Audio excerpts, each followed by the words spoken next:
కాకాని గోవర్ధన్ రెడ్డి గారు అంటే పలు సందర్భాల్లో సోమిరెడ్డి చంద్రమోహన్ రెడ్డి గారు వ్యాఖ్యానిస్తూ కొండలు గుట్టలు గ్రావెలు క్వార్ట్స్ మైన్లు అన్ని తరలించేశారు అన్నారు.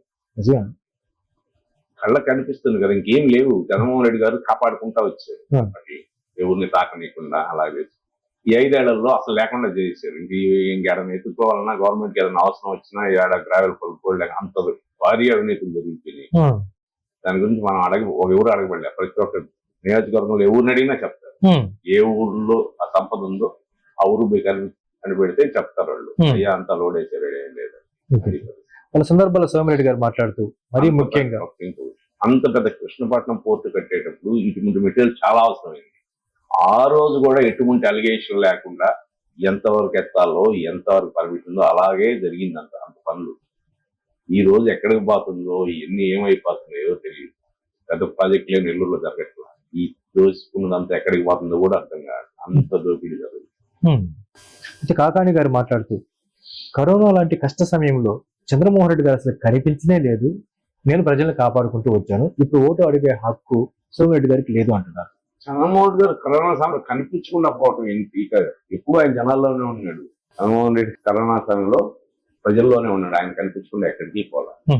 అప్పటికి ఆయన హార్ట్ పేషెంట్ అయినా కానీ భయపడకుండా జనాల్లోనే ఉండి చేసాడు. ఈయన కరోనాలో వచ్చిన డబ్బులు దండుకొని సంపాదించుకున్నాడు. అంతెందుకు ఆయన వీళ్ళ నాయకుడు నేను కరోనాలో భలే చేశాను నాయకుడే పారాసెటమాల్ టాబ్లెట్ సరిపోద్ది దాని గురించి ఏది పట్టించుకునేదని వదిలేసిన నాయకుడు ఆయన. ఈ రోజు నేను కరోనా టైంలో నేను చేసిన వాళ్ళు చెప్పాడు. వాళ్ళు అబద్ధాలు చెప్తుంటారు, వాళ్ళకి అది అలవాటు. దాని గురించి ప్రశ్నడానికి మనం సమాధానం చెప్పాలన్నా కానీ మనకు 2-3 రోజులు కావాలా ఇది అలాగే. సో భావితరాలకు సంబంధించినటువంటి సంపద అంతటిని తరలించేసారు కాకాని పలు సందర్భాలు మాట్లాడుతూ ఉన్నారు. మరి ప్రత్యేకంగా కృష్ణపట్నం కంటైనర్ టెర్మినల్ ఇది పోతే నేను ఓటు అడగను గోవర్ధన్ రెడ్డి గారు అన్నారు. మరి దీన్ని ఎలా సమర్థించుకుంటారు వాళ్ళు? అది పోతే అడగను, నేను మద్యం నిషేధించింది ఓటు అడగను, అవన్నీ వాళ్ళకి అలవాటైన మాటలు. వాళ్ళు చెయ్యరు. అది అబద్ధాన్ని కూడా ఎంత స్ట్రాంగ్ గా చెప్తారంటే జనాలను నమ్మించి అంత కెపాసిటీ వాళ్ళకి అబద్ధాలు. అంతేగాని వాళ్ళ వల్లే పోయినాయి. పోరాటం లేదు. పోరాటం చేయాలి కదా. ఒక సమస్య వచ్చింది, దాని మీద పోరాటం చేయాలి.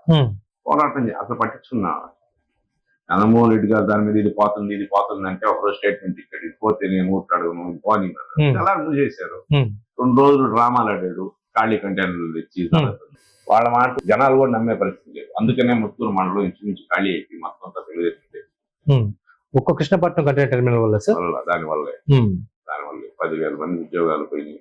తెలియకుండా ఇంకా చాలా మంది జీవనోపాధి కోల్పోయారు.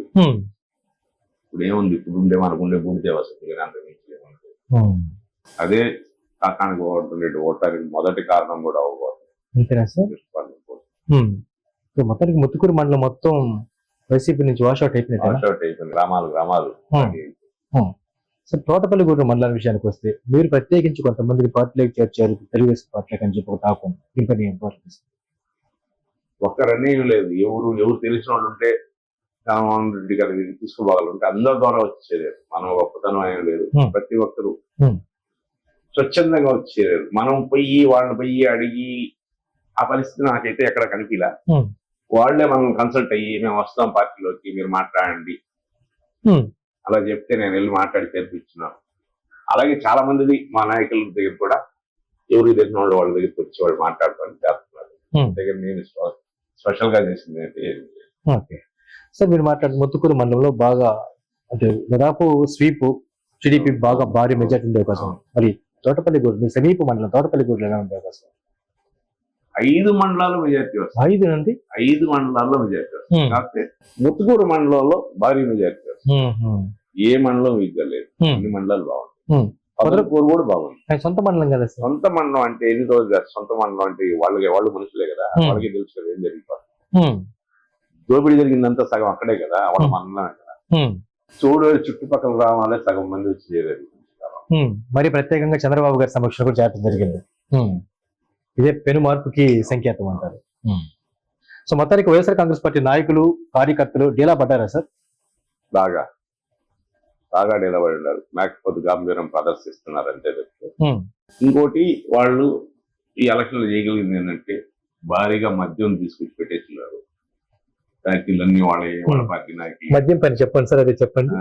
మద్యం మటుకు విపరీతంగా దించేస్తున్నారు. ఓకే. వినడం కూడా చాలా పట్టినట్టు. మద్యం డబ్బు కూడా స్వాధీనం చేసుకోవడం కూడా జరిగింది. ఇంకా చాలా ఉంది.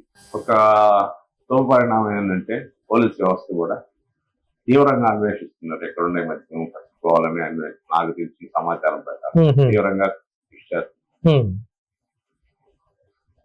జగన్మోహన్ రెడ్డి గారు మాట్లాడుతూ కూడా అదే అన్నాడు, ఆ మద్యం తాగబాకండి ఆరోగ్యం ఆల్రెడీ 2014లో కొంత ఇబ్బంది జరిగింది కదా సార్. చేశారు. నకిలీ మద్యం గోవా నుంచి తెప్పించారు చాలా మంది. ఈ సర్వేపల్లిలోనే, ఇదే సర్వేపల్లిలో ఇదే అభ్యర్థుల మధ్య, ఇదే అభ్యర్థులు మళ్ళీ అదే జరుగుతుంది. వాళ్ళు జనాలు ఎట్టపోయినా పర్వాలే, వాళ్ళకి గెలవాలా, దానికి ఎన్ని అడ్డదారులైనా సత్తారు. కానీ ఈసారి మాత్రం వాళ్ళు ఎన్ని అడ్డదారులు పెట్టినా తెలుగుదేశం పార్టీని గెలిపించేదానికి ప్రజలు కొత్త నిశ్చయంతో ఉన్నారు. తెలుగుదేశం జగన్మోహన్ ఎవరు ఆపలేరు. అంటే జగన్ గారు ఒక ఛాన్స్ కదా అడిగారు. ఒక ఛాన్స్ లోనే ఆయన అన్ని ఛాన్సులు చూపించేశాడు కాబట్టి ఇంక జనాలు అతను నమ్మరు. నాకు తెలిసి ఇంకెప్పుడు వైసీపీ అధికారంలో కూడా రాదనుకుంటున్నాను. మీ ఇంటికి మేలు జరిగితే నేను నాకు ఓటేయండి అంటున్నారు. ఇంటికి మేలు జరిగితే ఓటేయండి అంటున్నాడు, కానీ నేను ఈ పని చేశానని ఆయన చెప్పట్లా. చంద్రబాబు నాయుడు అది చేయలేదు. ఇంకా అది 5 ఏళ్ళు అధికారం అనుభవించి కూడా ఆయన ఇప్పుడు కూడా చంద్రబాబు నాయుడు ఎట్టడం తప్పితే ఈ 5 ఏళ్ళు నేను ఫలాను చేశాను నాకు ఓటేయండి అంటలా. మీ ఇంటికి మంచి జరిగితాండి. మీ ఇంటికి ఏ గవర్నమెంట్ వచ్చినా ప్రతి ఇంటికి ఒక మంచి జరిగి ఉంటుంది. మంచి జరిగితే ఓటు ఏమైంది? పెన్షన్ ఏ గవర్నమెంట్ అయినా వస్తుంది, ఈ ఫీజు రీఎంబర్స్మెంట్లు ఇటువంటి అన్ని వస్తున్నాయి. అంతకుముందు రైతులకు ఇచ్చే అన్ని వస్తున్నాయి. ఈయన కొత్త పాలసీ నేను ఒక్కడే చేశాను అనే చెప్పుకునే ఒక ప్రయత్నం తప్పితే ఎవరు వచ్చినా ఏ గవర్నమెంట్ ఉన్నా కానీ వాళ్ళు పెట్టే సంక్షేమ పథకాలు జనాలకు అందుతాయి. మీకు ఈ డబ్బు వచ్చినాయంటే వాళ్ళ టైంలో కూడా డబ్బు వచ్చింది, దాన్ని చూసి ఏం ఓటేయరు. ఒక సంక్షేమం నేను లాస్ట్ టైం మీకు చెప్పింది మీరు కూడా అదే, ఒక సంక్షేమాన్ని చూసి ఓటేయరు. అభివృద్ధి ఉండాలి. అభివృద్ధి అనేది 0 ఆ 0ని చూసి జనాలు భయపడుతున్నారు. నెక్స్ట్ ఏంది, ఇంకెవడిస్తాడు అప్పు? తాగే ముందు మీద అప్పు తెస్తేవి, గవర్నమెంట్ ఆఫీసులు పెట్టుకో అప్పు తెస్తేవి, తాకట్టు ఎన్ని పెట్టగలవు అన్ని పెట్టేసావు. నీకు తాకట్టు పెట్టేదాన్ని కూడా ఏం లేకుండా చేసావు రాష్ట్రంలో. ఇప్పుడు కొత్తగా ఏం తాకట్టు పెట్టి మనకి ఇస్తాడనే ఒక భయం కూడా జనాల్లో ఉంది. ఈయన చెప్పే నమ్మకం. ఓకే, సో ఇదంతా సైలెంట్ ఓటింగ్ పడబోతుంటారా? సైలెంట్ ఓటింగ్ అది. ఎప్పుడైతే అంతమంది పోలీసులు కేసులు భయంతో జనాలు ఉన్నారో అప్పుడు ఎవరు నోరు తెరవలేరు. కానీ ఇప్పుడు ఒక్కొక్కరు ఇప్పుడే బయటకు వచ్చేస్తారు. అంతెందుకు పులివెందుల్లోనే జగన్మోహన్ రెడ్డి భార్యనే ఒక ఆయన ప్రశ్నించాడు, మా భూమి మీద మీ ఆయన ఫోటో అయ్యింది, మీ ఆయన ఫోటో ఉండకూడదమ్మా ఆయన ప్రశ్నించినప్పుడు పులివెందుల్లోనే ఆ మార్పు మొదలైతే రాష్ట్రంలో ఎలా ఉంటుందో ఆలోచించారు. సర్వేపల్లిలో సివి గారే మద్దతు ప్రకటించినప్పుడు ఎట్లా ఉంటుందో ఇంకా అట్లా పులివెందుల్లో కూడా ప్రశ్నించారంటే, జగన్మోహన్ రెడ్డి గారి భార్యనే ప్రశ్నించారంటే పరిస్థితి ఎలా ఉంటుందో ఆలోచించారు. ఇక ఫైనల్ గా చెప్పండి సార్, ఇందాక మనం మొదట అనుకున్నట్లుగా మీరు చెప్పిన విషయాలన్నీ చూస్తే జగన్ గారి ప్రభుత్వం పైన వ్యతిరేకత ఉంది, సోమిరెడ్డి గారి పైన సానుభూతి ఉంది, అన్ని అనుకూల పవనాలే కనిపిస్తున్నాయి అన్నారు. ఇది ఇందాక మనం అనుకున్నాం, సోమిరెడ్డి గారి అనుచరుల వల్లే పెద్ద ప్రమాదం పొంచి ఉంది. దీనిపైన దీన్ని ఏమంటారు? అలాంటిది ఏం ఉండదండి. సోమిరెడ్డి గారి అనుచరులు నాకు తెలిసి అయితే ఆయనకి ద్రోహం చేయలేవు. ఎవరో పుట్టించిన విషయం ఏంటంటే కానీ నాకు తెలిసి అటువంటిది ఏమి ఉండదు. సోమిరెడ్డి అనుచరులు అంటే సోమిరెడ్డి ప్రాణం ఇచ్చేవాళ్ళే ఉంటారు. ఎవరో ఒకరు పార్టీలో వేరే పార్టీలో వచ్చి ఒకరు ఇద్దరు ఉంటారంటే అది కామన్. వాళ్ళ గురించి పట్టించుకోవాల్సిన అవసరం లేదు. ఏం చేయగలరు వాళ్ళు వచ్చి? చేయగలిగేది ఏం లేదు. వాళ్ళు వచ్చి ఏమన్నా మనం ఇక్కడ మాట్లాడుకుంటే తీసుకుని వాళ్ళకి చెప్పుకోగలరేమో కానీ అంతకంటే జనాల్లో ప్రభావితం ఏం చేయలేరు. పట్టించుకోవాల్సిన అవసరం లేదు. సో ఈ సునామీ ముందు గడ్డపాల్లో కొట్టుకుపోతే గడ్డిపోసలు అంటారు, అంతేనా సార్? అంతేగాని వాళ్ళు ఎవరు వచ్చేదో చేస్తారు అనేది అసలు ఆలోచన కూడా చేయబడలే. మన పని మనం చేసుకుంటూ. ఓకే సార్, ఫైనల్ గా చెప్పండి సార్, సోమిరెడ్డి గారే ఎందుకు గెలవాలి అని నేనంటే మీ దగ్గర సమాధానం? ఒక మంచి పాలన కావాలంటే సోమిరెడ్డి గారే గెలవాలి. ఆయన నియోజకవర్గాన్ని ఎలా కాపాడతాడంటే ఆయన సొంత ఇంటిని ఎలా కాపాడుకుంటాడో అలాగే కాపాడతాడు. ఎటువంటి దోపిడీల్ని వీటిని సహించడు. అది మన లేదు తన లేదు. ఎవరైనా వచ్చినా మన మనిషి వచ్చినా తప్పు చేస్తే తప్పు అంటాడు, కానీ మన మనిషి తప్పు చేసాడు అనే ఇది కాదు. అంత ఆయన పరిపాలన బాగుంటుంది. అటువంటి తోడు ఉంటే అందరూ బాగుంటారు. అందుకనే గెలవాలి సోమిరెడ్డి గారు. మరి శ్రీధర్ రెడ్డి గారు ఎందుకు గెలవాలంటారు? శ్రీధర్ రెడ్డి గారు ప్రజల్లో ఉండే అదే చెప్పి ప్రజల్లో ఉంటారు. 5 నిమిషాలు టైం ఇటు మనం పోతే రేపు రా ఒక పని అడిగితే రేపు రమ్మనే మాట ఆయన వస్తుంటారు. ఇమ్మీడియట్ గా చేస్తారు.